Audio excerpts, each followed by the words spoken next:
드라마 스타트업으로 배우는 스타트업 실전 노하우. 네, 안녕하세요. 저는 스타트업 전문 컨설팅사 디토 파트너스 그룹의 최유환입니다. 본 방송은 제가 매주 해드리고 있는 IT 이슈 위클리의 번외편 특집 기획 방송입니다. 이 말이 어렵군요. 자, 스타트업 컨설턴트인 제가 바라보는 드라마 스타트업은 과연 어떨까요? 어떤 느낌일지, 그쵸? 네, 드라마 속에 나오는 스타트업 용어와 그리고 경영 노하우, 그리고 또 제가 직접 했던 생생한 창업 경험담까지. 네, 자, 그럼 지금부터 드라마 스타트업과 함께 스타트업 실전 노하우를 배워보시죠. 컨텐츠 기획에 도움을 주신 고음 아저씨께 감사의 말씀을 전하면서 자, 오늘의 수업을 시작해 보도록 하겠습니다. 자, 오늘의 학습 주제 드라마 스타트업 5화와 6화에서 뽑은 두 가지 내용인데요. 자, 첫 번째, 자, 우리는 스펙보다 인성이지? 네, 이렇게 했던 대사가 있는데, 자, 초기 멤버 영입 시에 어떤 것들을 유의해야 되는가를 알아볼 것이고요. 자, 두 번째, 지분을 아주 아름답게 나눴네요. 이렇게 한지평이 했던 대사가 있는데, 자, 지분율 구성을 할 때 어떤 것들을 고려해야 되는지 오늘 이 두 가지 주제에 대해서 한번 알아보도록 하겠습니다. 자, 첫 번째 주제, 초기 mem버 영입 시의 유의점. 자, 이 친구의 대화 내용을 먼저 한번 들어보시죠. 쟤들은 대학부터 걸러버리네. MIT 나왔지 않나? 아야, 니 누구 편이야? 어그로요? MIT. 스펙 죽이네. 기죽지 마요. 쟤들은 우리랑 컨셉부터 달라. 그제 우린 스펙보다 무조건 인성, 안고 요소 대표. 네. 자, 우리는 스펙보다 무조건 인성이요. 이렇게 얘기를 했는데, 자, 서달미 대표가 초기 멤버를 영입하기 위해서, 이게 스펙이 필요해. 막 이러고 이제, 막 뛰어다니는 그런 장면이죠. 그런 장면에서, 우리는 뭐 스펙보다 인성이지. 이렇게 얘기를 했는데, 자, 과연 초기 멤버를 영입할 때 어떤 것들을 고려해야 되는지 한번 알아보겠습니다. 자, 초기 멤버 영입 시에 이런 고민이 많이 들 거예요. 뭐, 아예 처음부터, 뜻을 같이 해서 파운더로 참여한 사람들이라면, 뭐, 거기는 조금 예외겠죠. 근데 그 이후에, 초기 단계 멤버로서 영입을 할 때, 자, 과연 어떤 사람을 영입을 해야 되느냐. 단적으로 이런 궁금증이 있죠. 연봉 높은 능력자가 있고, 연봉은 좀 낮지만 열정을 다하는 열정가가 있다. 자, 과연 누구를 뽑아야 되느냐. 제가 좀 극단적으로 두 가지 타입으로 나눴지만 분명히 이런 고민이 반드시 한 번쯤 옵니다. 연봉이 높은 능력자가 있는데 뭐 약간은 좀 뭐 로열티가 있을 것 같지는 않아요. 근데 또 한편으로 연봉이 낮은데 아주 열정을 다하고 회사에 로열티가 있을 것 같은 이런 사람이 있는데 자, 과연 누구를 뽑아야 되느냐. 자, 근데 저는 그 전에 어떤 질문부터 던지고 싶냐면 제가 이렇게 써놨는데 자, 일단 진짜 능력자가 맞는지 진짜 열정가가 맞는지 최대한 검증부터 좀 해보실 필요가 있습니다. 이게 속지 말자 첫인상 제가 이렇게 써놨는데 이게 사실은 그 사람을 뽑다 보면 인터뷰 자리에서 인상으로 많은 부분이 결정이 사실 되죠. 근데 거기에 많이 사실은 속기도 합니다. 예, 뭐 물론 이제 뭐 이 구직자들도 회사에 들어가고 나서 이거 나 취업 사기 당했어 이렇게 생각하는 경우 많지만 사실 회사 입장에서도 인터뷰 자리에서만 사람을 보기 때문에 사실은 속는 경우가 많죠.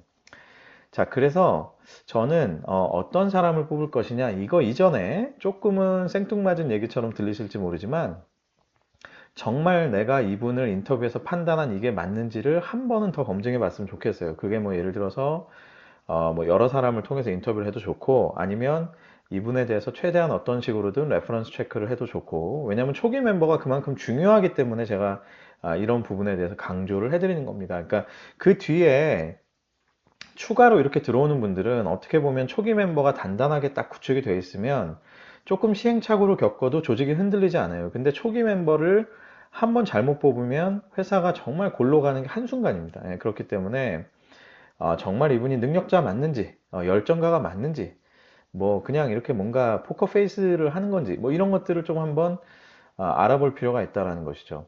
자, 그게 어느 정도 검증이 됐다라고 하면은 자, 두 번째.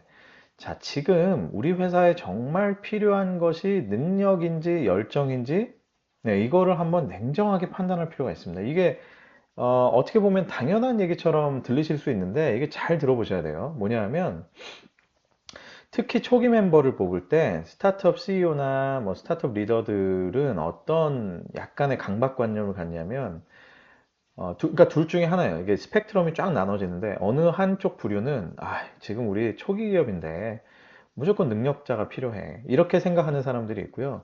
또 한쪽으로 치우쳐서 우린 초기 기업이니까 뭐 능력이고 뭐고 됐고 우리가 열정으로 똘똘 뭉쳐서 이거를 헤쳐나갈 수 있는 사람이 필요해. 이렇게 생각을 하는데 자, 이 부분에서는 굉장히 냉정한 판단이 필요하다. 특히 한 사람 한 사람 뽑을 때, 그러니까 즉 한 포지션 한 포지션 뽑을 때 냉정한 판단이 필요하다는 것이죠. 자, 이거를 판단을 할 때 가장 중요한 게 제가 여기 대표 역량이라고 써놨는데 CEO, 대표의 역량도 중요하고요. 여기서 통칭해서 제가 대표로 한 겁니다. 그러니까 리더의 역량이 되게 중요해요. 리더의 역량이 내가 이 전문 분야에 대해서 어느 정도 커버가 가능하다. 그러면 너무 그렇게 전문가를 비싼 돈을 주고 또 로열티가 별로 없을 듯한 그런 사람을 굳이 뽑을 필요는 사실 없어요. 그런데 뭐 내가 정말 없는 역량이야. 나한테는 너무 없는 역량이야. 그러면은 상당 부분 의지를 해야 될 것 같다. 그러면 그 부분에선 당연히 능력자가 굉장히 필요하겠죠. 그러니까 제 얘기는 뭐냐면 무조건 능력자, 무조건 열정가 이런 것들이 중요한 게 아니라는 거예요. 그리고 또 하나, 조직의 문화 이런 것들도 고려를 해야죠. 예를 들어서 아무리 능력자라도 이분이 딱 보니까 뭐 굉장히 시니컬해. 예, 그리고 뭐 말도 굉장히 스트레이트하고 뭔가 사람들 사이에 약간 불화가 있을 것 같아. 근데 심지어 레퍼런스 체크를 해봤더니 뭔가 같이 일하는 사람마다 좀 갈등이 있었어요. 예를 들어서. 근데 능력은 너무 뛰어나. 그러면 우리 지금 현재 초기 멤버들, 그 초기 멤버를 뽑기 이전에 파운딩 멤버들 간의 어떤 문화, 그 회사의 문화라는 거는 절대 그 무시할 수가 없는 거거든요. 그러면 이제 이런 것들을 고려했을 때 과연 이분을 뽑는 게 정말 맞는 거냐, 이런 부분들을 굉장히 다각도로 좀 판단할 필요가 있다는 거죠. 그러니까 사람이 너무 궁하고 막 너무 급하고 지금 달려가야 될 길이 머니까 너무 급하고 이런 마음에 사실은 막 어느 한쪽으로 치우쳐서 뽑는 그런 경우를 제가 굉장히 많이 봐요. 사실 저도 예전에 그런 조급함에 쌓여가지고 뭐 이렇게 급하게 막 사람을 뽑았다가 굉장히 고생을 많이 하기도 하고 그런 적이 많이 있었는데 그런 것들을 방지하기 위해서는 조금 급할수록 돌아가라. 조금은 냉정하게 판단을 할 필요가 있다. 그런 얘기고요. 자, 만약에 능력자를 뽑겠다고 결정을 했다. 그러면 이 사람의 능력을 뭐 리더가 배우든 아니면 그 밑에 아래 사람을 둬서 배우게 하든 열심히 배워서 회사의 자산으로 만들어 놔야 된다라는 생각을 늘 갖고 계셔야 돼요. 뭐냐면 제가 어떤 개인의 특성을 뭐라 하는 게 아니고요.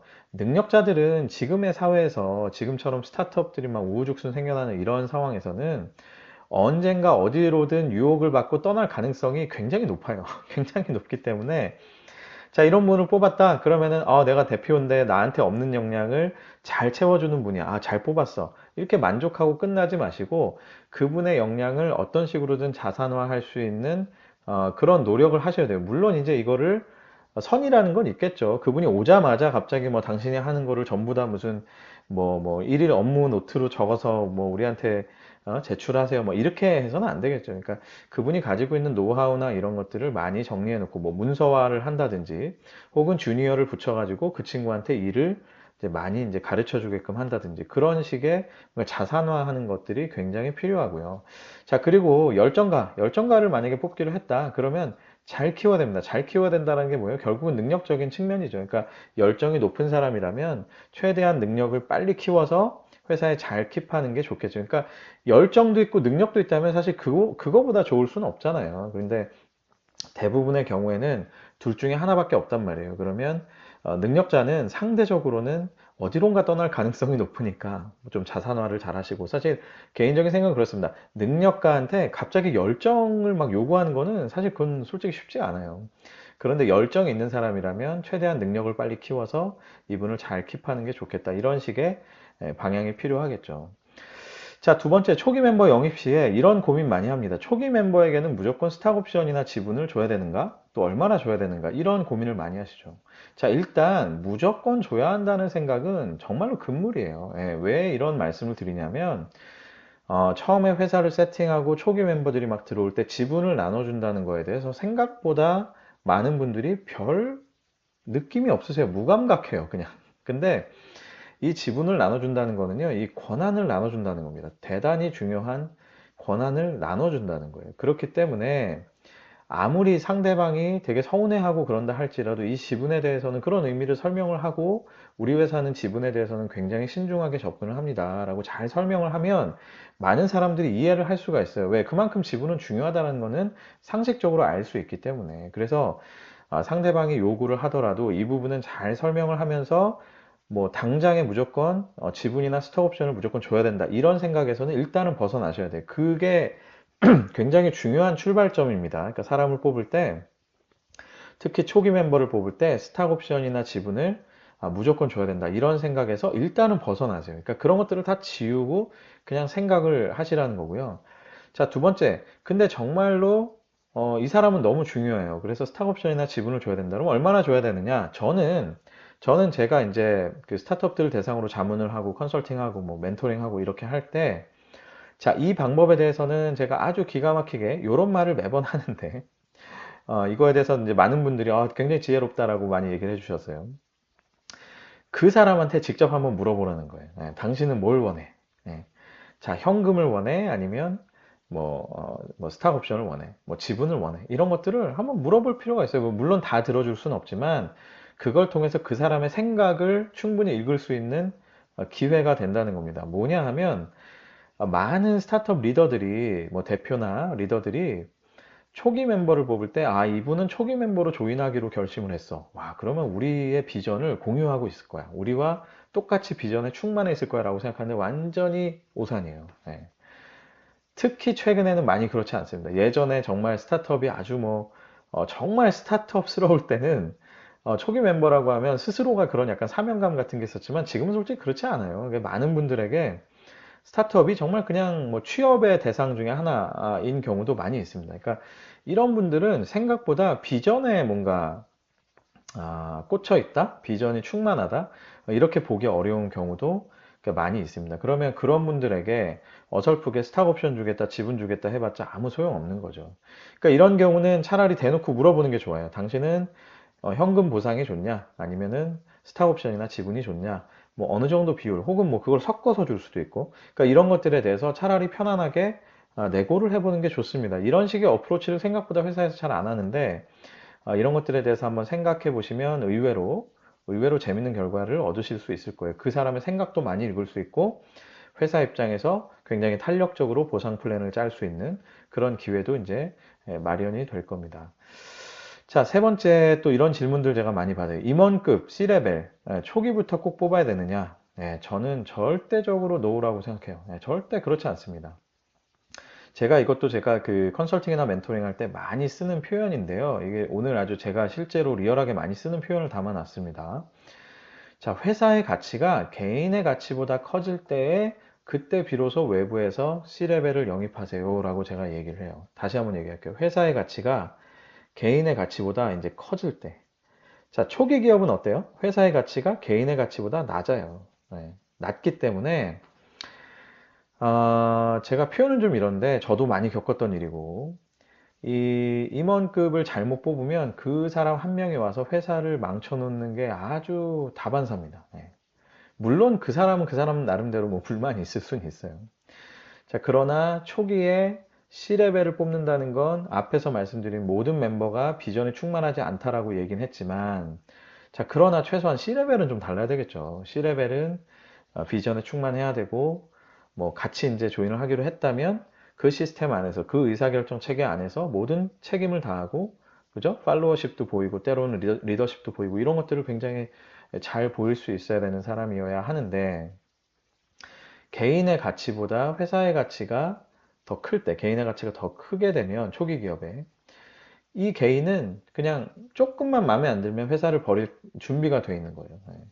그러니까 이런 사람을 처음부터 임원급으로 뽑는다? 그것도 대단히 높은 연봉을 가지고, 이거 이제 저는 절대 금물이라고 생각합니다. 그러면 어떻게 해야 되느냐? 왠지 많은 회사들이 뭐 C레벨들 다 갖춰놓고 CEO 밑에 뭐 CSO, 뭐 CTO, 뭐 COO, 뭐 많죠. 무슨 뭐 CMO 뭐 많이 뽑아놓고 시작하는데, 그럼 우리 회사는 이런 거 없이 가나요?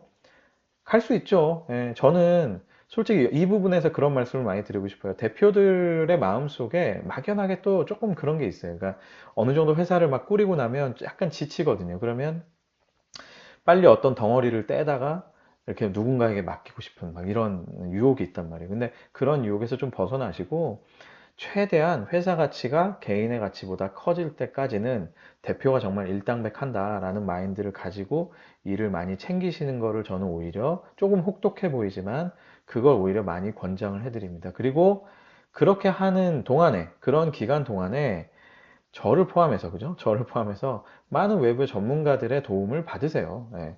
그 사람들의 도움을 받으면서 대표가 직접 업무들을 챙기다 보면 나중에 그게 외부에서 임원을 뽑더라도 대표가 이 업무를 여전히 장악할 수 있는 힘이 생겨요.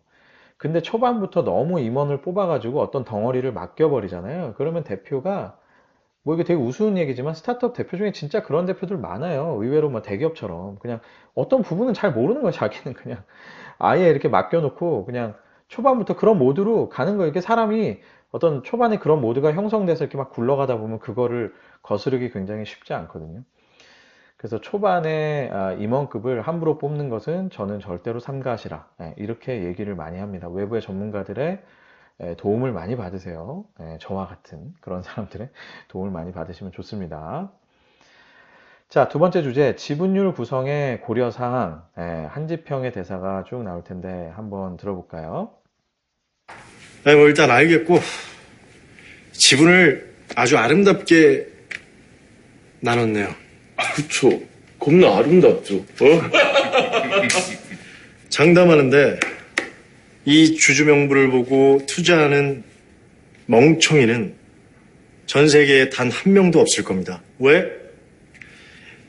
이 아름다운 지분이 결국 대표의 발목을 잡을 테니까. 서 대표님, 대표님은 대표의 힘이 어디서 나온다고 생각합니까? 네. 지분을 아주 아름답게 나눴네요. 이렇게 아주 시니컬하게 얘기를 했죠. 뭐 16% 멤버들이 16%씩 나누고 뭐 약간 2%씩 나눠 갖고 약간 이런 분위기. 뭐 사촌 형한테도 주고 뭐 아버지도 드리고 막 이렇게. 그러면서 이제 한지평이 그런 얘기를 하죠. 서달미에게 대표님은 대표의 힘이 어디서 나온다고 생각합니까? 이렇게 얘기했죠. 그 다음 대사가 사실 이제 지분이에요. 원인제로 넘어가는 장면인데 아무튼 지분에서 나온다 뭐 이런 얘기가 나오는데 자 구체적으로 한번 얘기를 나눠보겠습니다. 자, 파운더 간에 균등하게 앞에서 이 드라마 속에서 나온 것처럼 파운더 간에 균등하게 너 누이 좋고 매부 좋고 우리 뭐 친구들끼리 우리는 아름다운 친구들 우리는 사이좋은 친구들 균등하게 나누자 이렇게 해서 지분을 나눠서 가는 거 이거는 저는 웬만하면 피하시라 이렇게 말씀을 드립니다. 이게 단순히 투자자들이 뭔가 이런 거에 대해서 어떤 분들은 뭐, 아, 왜 그런 것까지 이렇게 관여를 해? 라고 얘기를 하실 수 있는데, 뭐 다 이유가 있는 거죠. 투자자들이 실제로 사업을 하는 사람들은 아니지만, 투자자들은 사업이 흥하고 망하는 것을 너무나 많이 본 사람들이잖아요. 그러면 그 망하는 시점에서 이 지분율이라는 게 얼마나 골치 아픈 그런 그 원인이 되는지를 아주 잘 알고 있는 거예요. 일단 지분율이 잘게 쪼개져 있으면 의사결정 속도가 저하가 되고요. 아무래도 여러 사람의 합의를 받아야 되니까. 물론 지금 이제 그런 얘기를 해요. 뭐 초반에는 우리가 멤버가 다 사이가 좋고 뭐 우리가 이제 예를 들어서 뭐 A라는 친구한테 다 모든 걸 몰아서 줄 거기 때문에 우리는 뭐 그런 걱정 없습니다. 뭐 이렇게 생각할 수도 있어요. 자, 그러나 그건 좋을 때 얘기예요. 좋을 때.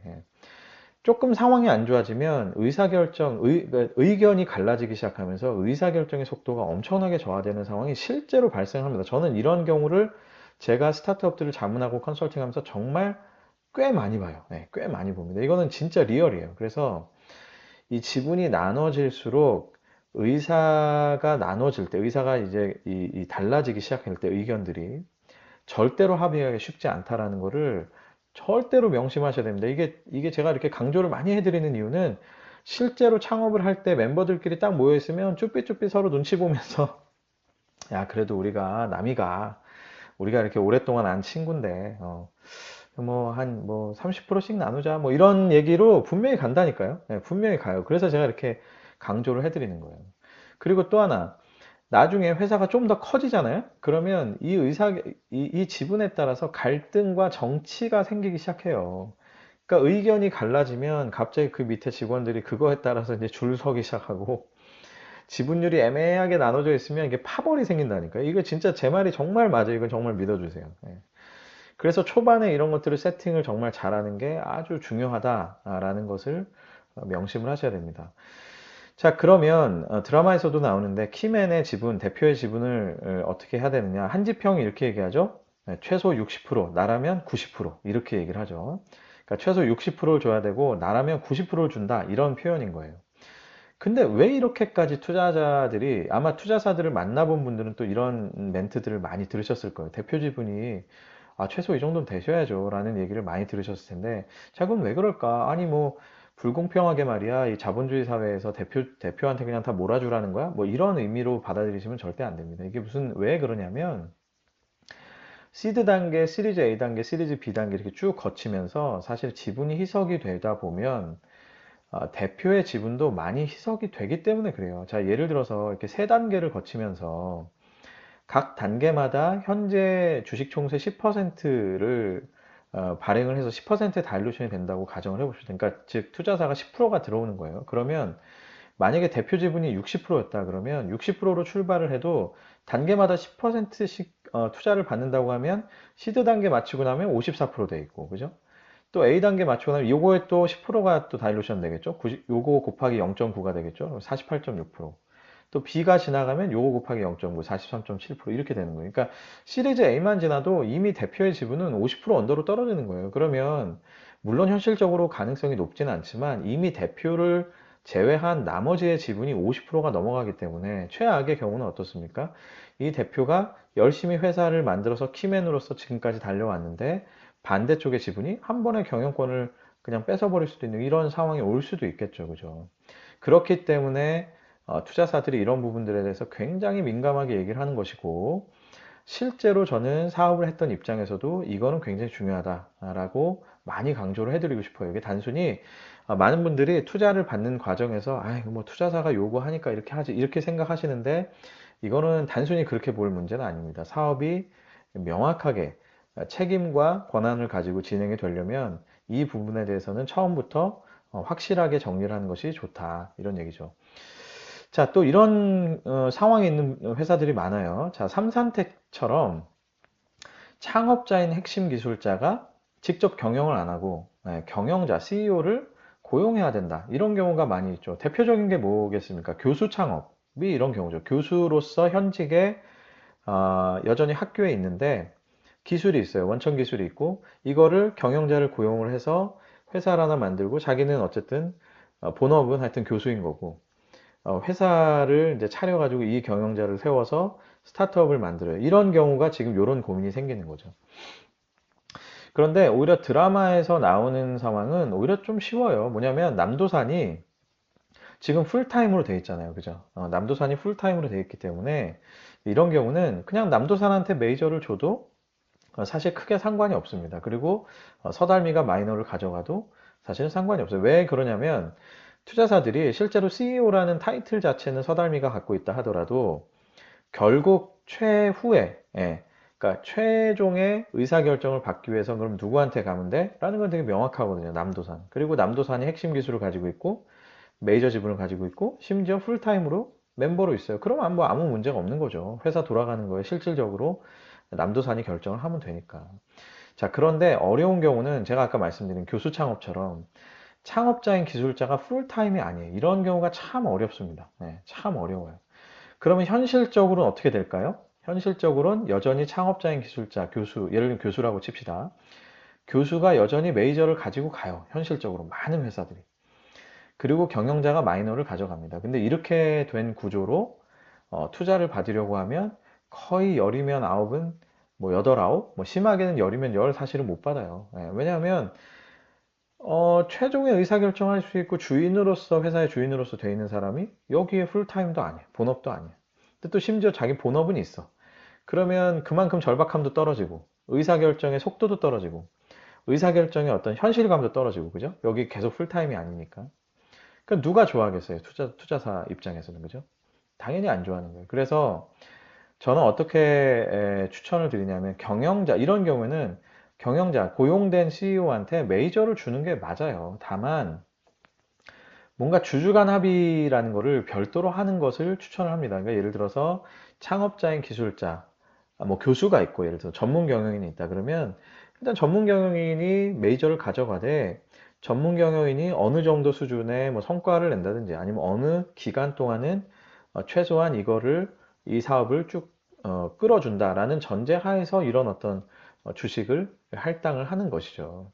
물론 이제 이것도 투자사 입장에서는 좀 이제 까칠하게 보면 이런 조건이 달려 있는 거 좋지 않다 막 이렇게 생각할 수는 있긴 한데 어쨌든 합당한 수준의 그런 주주 간 합의를 한다라고 하면 뭐 이거는 그래도 투자사가 억셉을 할 수 있을 거예요. 그리고 뭐 투자사 억셉하고 이걸 떠나서 어쨌든 그렇게 했을 때에 제대로 된 뭔가 그런 어떤 그 회사가 굴러가는 모습들을 볼 수 있겠죠. 단 어떻습니까? 당연히 전제 조건은 메이저를 줄 수 있을 만큼 아주 신뢰할 수 있고 실력이 있다고 여겨지는 그런 경영자를 찾아야 되겠죠. 그러니까 그만큼 이런 모델이 사실 쉬운 모델이 아니에요, 솔직히. 그러니까 창업은 내가 기술을 갖고 있는 내가 했는데 나는 풀타임이 아니야. 다른 사람을 세웠어. 이런 모델이 솔직히 말하면 이렇게 쉬운 모델이 아닙니다, 사실은. 그렇죠? 자, 그리고 뭐 이런 어떤 핵심 기술자, 뭐 대표 이런 사람이 아닌 자, 기타 멤버는 그럼 어떻게 해야 되느냐? 이제 대원칙만 제가 좀 말씀을 드릴게요. 결국은 회사의 미래 가치를 높일 수 있는 사람에게 저는 지분을 부여하는 게 맞다고 생각합니다. 다시 한번 말씀드릴게요. 회사의 미래 가치를 높일 수 있는 사람에게 줘야 된다. 이게 무슨 말이냐면 과거에 잘해온 사람한테 주는 게 아니란 뜻이에요. 냉정하게 얘기하면은. 물론 과거에 잘해온 사람이 앞으로도 잘할 기대치가 높겠죠. 그러니까 그런 기대치가 있다면 오케이. 근데 어떤 경우가 있냐면 그냥 지금까지 도와줬는데 앞으로는 굳이 우리랑 같이 일을 안 할 것 같아요. 내부에 있든 외부에 있든. 그런 사람에게도 이 사람 지금 창업 과정에서 이렇게 기여를 많이 했으니 뭐 지분을 좀 줍시다. 그래서 그렇게 준 사람이 조금만 시간이 흘러도 뭐 사실상 회사랑 거의 나몰라라 하고 사는 사람이 되는데 뭐 알고 보면 주주명부에 계속 달려 있는 거예요. 뭐 이런 경우. 그죠? 그러니까 미래 가치를 높일 수 있다고 생각이 되는 사람에게 명확하게 부여를 하시는 게 맞아요. 즉, 지분이라는 건 미래에 대한 보상입니다. 미래에 대한 보상. 과거에 대한 보상은 어떻게 해야 돼요? 그럼 최대한 현금으로 하세요. 물론 돈이 없으니까 지분을 나눠주기도 하지만 정말 돈이 없어서 그런다라고 하면 어쩔 수 없겠지만 그럼에도 불구하고 어떻게든 현금으로 보상할 수 있다면 과거 지나간 일에 대한 실적에 대한 거는 현금으로 사실 보상을 하시고 지분은 지금 시점으로부터 앞으로 가치를 높이는데 기여할 수 있는 그런 사람에게 줘야 된다. 이 원칙을 절대 잊으시면 안 됩니다. 이런 질문을 제가 많이 받거든요. 지분을 지금까지 잘해온 사람에게 줘야 됩니까? 아니면 앞으로 기대되는 사람에게 줘야 됩니까? 이런 질문을 많이 하시거든요. 근데 지분이라는 것 자체가 가치를 높여야만 의미 있는 게 지분이잖아요. 그러니까 그렇게 생각하면 아주 간단한 거예요. 그러니까 미래 가치를 높일 수 있는 사람에게 부여하시라라는 것입니다. 자, 오늘 키워드를 정리해보죠. 초기 멤버 영입 시에 유의할 점. 네, 정말 지금 시점에 우리 회사에 필요한 역량, 필요한 것이 무엇이냐에 대한 냉정한 판단을 먼저 전제로 하시라라는 걸 말씀드리고 싶고요. 자, 두 번째 지분율 구성의 고려사항. 방금 말씀드렸죠. 지분은 미래에 대한 보상입니다. 지금까지 잘한 것에 대한 보상이 아니다라는 것을 절대 잊지 마시기 바랍니다. 자, 오늘 강의는 여기까지입니다. 다음 편을 기대해 주십시오. 네, 지금까지 스타트업 전문 컨설팅사 디토파트너스 그룹의 최유환이었습니다. 감사합니다.